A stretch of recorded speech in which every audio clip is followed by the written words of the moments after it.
Ayan mga kasiman. So, paano ko nga ba ginagawa yung mga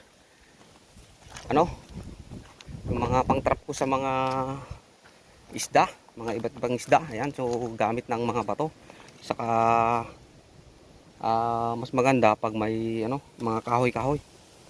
Ayan, so tulad nito mga kasiman. Ito yung magandang pamahayan ng mga alimango, ganun.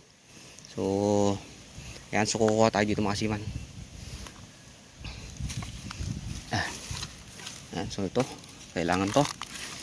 Lahat to, pwede ito mga kasiman. Ayan, pag tagpi-tagpi lang to. Ayan, so magkukay tayo ng kunting butas. Among tagkukob, basta paligo pasta. Ayan, kataklam ah. Ayan, so gawa tayo ng butas.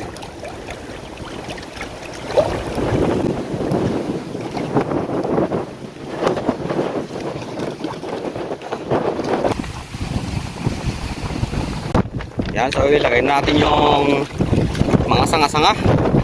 Ayan, pare-pare ma.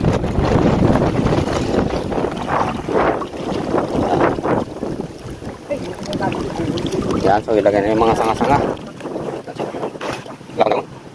so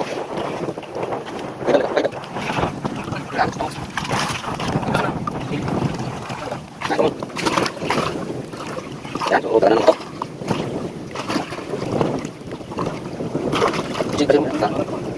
Bukan banget.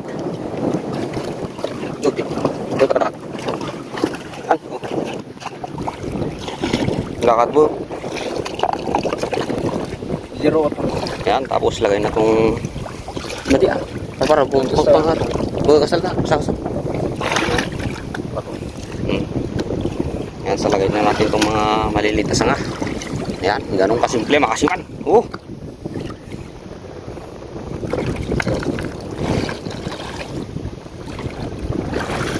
Tilikod, dapat dagang tilikod.